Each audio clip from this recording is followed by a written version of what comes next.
that's an exercise I do with people, mainly having them look at past adversities that they had been through, and then what lessons they learned from it. How did they grow as a person to get their wheels turning on, this situation is really bad, but how can I, what potential lesson might be coming? What character quality is being strengthened through this?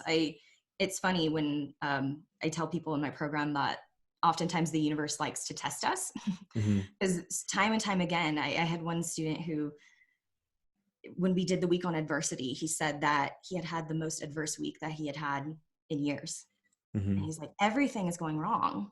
And he said, if I'd been through this before I took this program, I probably would have left the country because I couldn't process and I couldn't see that these challenges are leading to opportunities. And so it's interesting because I think, I like to tell people they're being tested in that way. But yeah, that's definitely an exercise I do, just because, again, we're just giving people more options of how to respond beyond this is terrible and I'm not going to make it through it. Yeah. How else can you look at it based on having insights that you can take from your past? You always know a positive lesson's coming.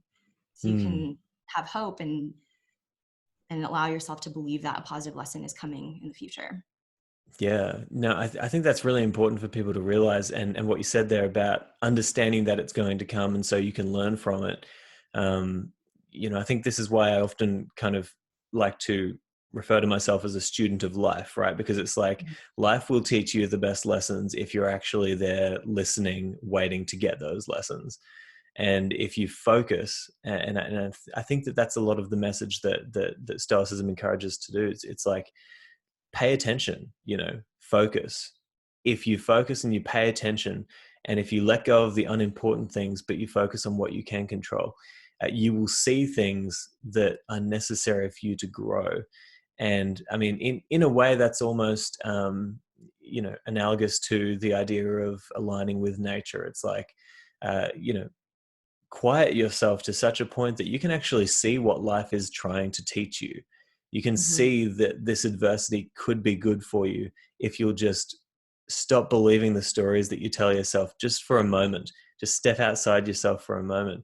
But I want to let you continue because so we've gone through the dichotomy of control, we've gone through adversity. I want to let you continue with your kind of principles that you teach people.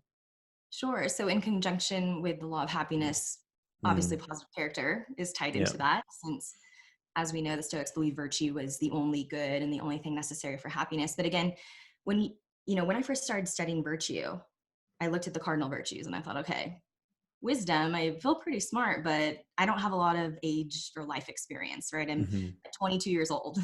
So can I actually be wise?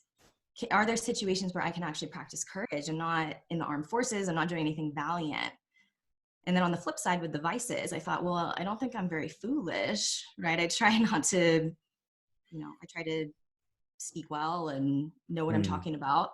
But I had this very surface level understanding of virtue and vice because I think those cardinal virtues, they're so lofty. And I thought, well, if this is the thing that's necessary for happiness, but I'm very unhappy, then clearly I'm not practicing virtue, even though I think maybe I'm doing an okay job at it.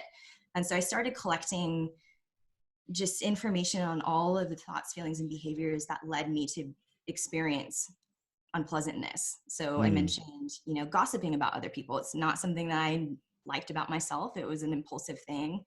My anger, my procrastination that tended to cause me to wait to the last minute and then worry about things. And so I started trying to piece these in underneath the character qualities and try to fit them in and see, okay, what falls underneath wisdom, what falls underneath courage. Things like rumination. Rumination is something a lot of us struggle with, getting stuck in overthinking and dwelling in the past.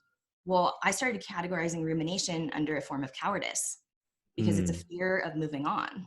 You can't get over the situation because it's almost like you're afraid of moving on. Whereas the antidote, which is the virtue that falls under courage, is acceptance. And so what I did is I created like over 20 different mini character qualities that give you a blueprint for how to think, feel, and act in any circumstance. So when you find yourself ruminating, that's what you're doing. And that the only way to get out of that is to find acceptance and say, I'm going to choose not to think about this anymore. You can effectively train yourself to overcome these different unpleasant, I call them unpleasant states. I don't like to say vices because that kind of sounds like they're a part of who you are. I think that these are states we can go in and out of.